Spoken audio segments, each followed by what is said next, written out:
गुल्ली डंडा। कहानी शुरू होती है एक बड़े शहर के आलीशान दफ्तर से, जहां नरेश परमार नामक एक सफल बिजनेसमैन बैठा हुआ है।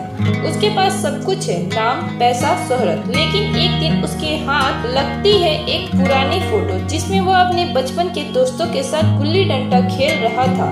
तस्वीर देखकर उसके चेहरे पे मुस्कान आती है, लेकिन आंखें नम हो जाती है। नरेश बचपन में एक गांव में रहता था, जहां उसका सबसे अच्छा दोस्त था फकीरा। फकीरा एक गरीब लोहार का बेटा था, मगर दिल का राजा था। दोनों हर दिन गुल्ली डंडा खेलते, पेड़ों पर चढ़ते, नहर में नहाते और माँ से डांट खाते।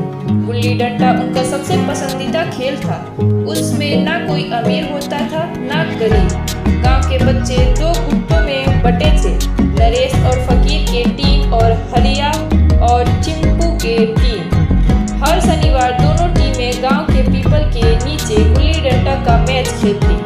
पूरा गांव तमाशाबीन बन जाता। फकीरा का निशाना बहुत तेज था और नरेश की रणनीति, दोनों मिलकर अजय बन जाते। लेकिन एक दिन कुछ ऐसा हुआ जिसने दोनों की दोस्ती की नींव हिला दी। गांव के जमींदार ने अपने बेटे की हार देखकर नरेश के पिताजी से कहा, अपने बेटे को उस लोहार के छोरे से दूर रखो। ऊंच नीच की मर्यादा भूल गया है क्या? नरेश के पिता ने दबाव में आकर नरेश को फकीरा से मिलने से मना कर दिया। नरेश ने कोशिश की समझाने की, लेकिन वो बच्चा था, डर गया, चुप हो गया। अगले दिन जब गुल्ली डंडा खेला गया, नरेश अकेला आया।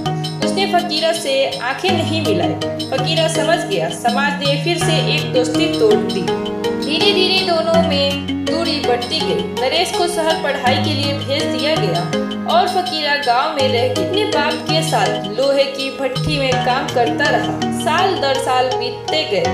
नरेश ने पढ़ाई पूरी की, बिजनेस शुरू किया और फकीरा को भूल गया। लेकिन फकीरा कभी भूल नहीं पाया। अब कहानी वर्तमान में लौटती है। फोटो देखने के बाद नरेश का मन बेचैन हो उठता है। वो अचानक अपने गांव लौटने का फैसला करता है। 35 साल बाद गांव बहुत बदल चुका है। पक्की सड़कें, बिजली, मोबाइल टावर, लेकिन कुछ चीजें वैसी ही थी जैसे वो पीपल का पेड़। नरेश गांव के लोगों से पूछता है, फकीरा किधर मिलेगा? लोग चुप हो जाते हैं। नरेश को पता चलता है कि फकीरा अब भी गांव में है, लेकिन अब वो मानसिक रूप से थोड़ा अस्थिर है। हर शाम अकेले बैठकर गुल्ली डंडा खेलता है, खुद से बात करता है जैसे कोई और उसके साथ खेल रहा हो। नरेश जब उससे मिलता है तो फकीरा उसे पहचानता नहीं, लेकिन जैसे ही नरेश गुल्ली उठाता है और आवाज देता है, फकीरा पकड़ डंडा, फकीरा अचानक चौंकता है, आंखों से आंसू बहते। वह चुपचाप डंडा उठाता है और मुस्कुराता है। आ गया तू, बहुत देर कर दी नरेश। नरेश को अपनी गलती का एहसास होता है। उसने एक दोस्त को समाज के डर से छोड़ दिया था। अब जब उसके पास सब कुछ है, तब असली अमीरी का मतलब समझ आता है। तो गांव में एक बाल खेल केंद्र बनवाने का फैसला करता है, जिसमें गुल्ली डंडा, लट्टू, पिट्टू जैसे पारंपरिक खेलों को बढ़ावा दिया जाएगा। उसका नाम रखता है फकीरा बाल खेल केंद्र। फकीरा की हालत धीरे धीरे बेहतर होने लगती है। गांव के बच्चे उसके साथ खेलने लगते हैं।